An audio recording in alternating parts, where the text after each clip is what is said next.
नमस्कार, आप देख रहे हैं दर्श न्यूज। मैं हूं दिव्यांशु। बिहार में राजभवन और शिक्षा विभाग में विवाद सुलझने के बजाय और गहराता जा रहा है। बड़ी खबर आ रही है राजधानी पटना से, जहां शिक्षा विभाग के अपर मुख्य सचिव के पाठक ने एक चिट्ठी लिखी है और इस चिट्ठी से अब हड़कंप मच गया है। शिक्षा विभाग के अपर मुख्य सचिव के पाठक ने राज्यपाल राजेंद्र विश्वनाथ आर्लेकर के प्रिंसिपल सेक्रेटरी रॉबर्ट एल को चिट्ठी लिखी है। इस चिट्ठी की कॉपी सभी यूनिवर्सिटी के कुलपति को भेजी गई है। के पाठक ने शिक्षा विभाग के अधिकारियों को बताया कि बिहार स्टेट यूनिवर्सिटी एक्ट 1976 के जरिए पूछे सवाल अंडर सेक्शन 7 के तहत chancellor officer of the university होते हैं।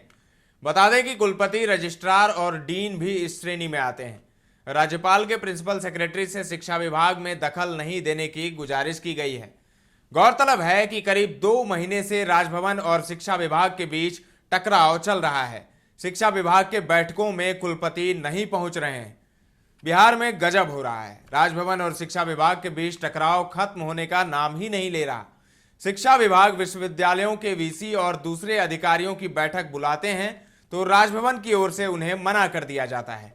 राज्यपाल चांसलर होने के नाते वीसी की बैठक बुलाते हैं तो उसमें सूचना के बावजूद शिक्षा विभाग के अपर मुख्य सचिव के पाठक शिरकत करने से परहेज करते हैं। कई बार तो शिक्षा विभाग का कोई अधिकारी बैठक में शामिल नहीं होता। शिक्षा विभाग की ओर से बुलाई बैठकों से किनारा करने वाले विश्वविद्यालयों के अधिकारियों के खिलाफ अपर मुख्य सचिव वेतन कटौती और एफआईआर तक का आदेश दे चुके हैं। विश्वविद्यालयों के खाता संचालन पर रोक लगा चुके हैं, पर विश्वविद्यालयों के वीसी अपने जिद पर अड़े हुए हैं। राजभवन भी उनका साथ दे रहा है। इस तनातनी से छात्रों का कितना भला हो रहा है या होगा, यह किसी को नहीं पता। दोनों की अपनी अपनी दलीलें हैं। बैठक में नहीं गए के पाठक। राज्यपाल राजेंद्र विश्वनाथ आर्लेकर ने 9 अप्रैल को वीसी की बैठक बुलाई। नियमानुसार शिक्षा विभाग को भी बैठक में शामिल होने की सूचना दी गई। खासकर अपर मुख्य सचिव के पाठक को बैठक में आने के लिए कहा गया था, पर वे राजभवन की किसी बैठक में न पहले कभी शामिल हुए और न 9 अप्रैल को बैठक में भी आए। इससे राज्यपाल काफी खफा हैं। उन्होंने बैठक में अपनी नाराजगी भी जाहिर की। राज्यपाल ने कहा कि वे साल भर से विश्वविद्यालयों की स्थिति सुधारने में लगे हैं। परीक्षाएं समय पर हों, सत्र नियमित चले, इसके लिए लगातार प्रयास किए जा रहे हैं। शिक्षा विभाग इसमें सहयोग की बजाय अड़ंगा डाल रहा है। कुलपति साफ कहते हैं कि कुलाधिपति ही उनके प्रमुख हैं, उनका ही आदेश मानने को वे बाध्य हैं। शिक्षा विभाग उन्हें आदेश नहीं दे सकता।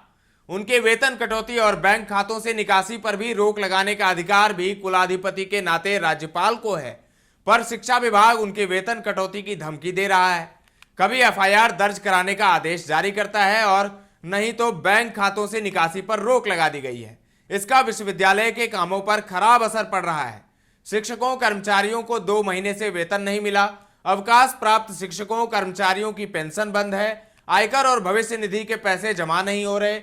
परीक्षाओं के लिए उत्तर पुस्तिकाएं नहीं खरीदी जा रही। उत्तर पुस्तिकाओं के मूल्यांकन का काम नहीं हो रहा। आउटसोर्स कर्मचारियों का भुगतान भी बंद है। राजभवन और शिक्षा विभाग में ठन गई है। राज्यपाल भी मानते हैं कि राजभवन और शिक्षा विभाग के समन्वय से विश्वविद्यालयी शिक्षा में सुधार हो सकता है। इस दिशा में उनकी ओर से प्रयास भी किया जाता रहा है। पहले से स्थितियों में काफी सुधार भी आया है। इसके बावजूद शिक्षा विभाग समन्वय के बजाय अपनी सुपरमेसी दिखाने की जिद पर अड़ा है। बार बार वह विश्वविद्यालय अधिकारियों की बैठक बुला रहा है। शिक्षा विभाग को विश्वविद्यालय अधिकारियों से कोई शिकायत है या शिक्षा में सुधार के लिए उसका कोई सुझाव है तो बैठक में आकर बताना चाहिए। तनातनी से विश्वविद्यालयों के कामकाज पर बुरा असर पड़ रहा है। 6 बैठकों से दूर रहे सभी शिक्षा विभाग की नाराजगी इस बात को लेकर है कि अब तक 6 बार विश्वविद्यालय अधिकारियों की बैठक बुलाई गई, कोई नहीं आया। विभाग ने 8 अप्रैल को भी राज्य के 7 विश्वविद्यालयों के कुलपतियों की बैठक बुलाई थी। बैठक में न जाने के बारे में कुलपतियों का कहना है कि शिक्षा विभाग को उनकी बैठक बुलाने का अधिकार ही नहीं है। यह अधिकार सिर्फ राज्यपाल को है, इसीलिए कि वे कुलाधिपति हैं। वीसी के खिलाफ कार्रवाई करने या वेतन रोकने का अधिकार सिर्फ कुलाधिपति को है। शिक्षा विभाग अगर ऐसा कर रहा है तो वह नियमों प्रावधानों के खिलाफ है।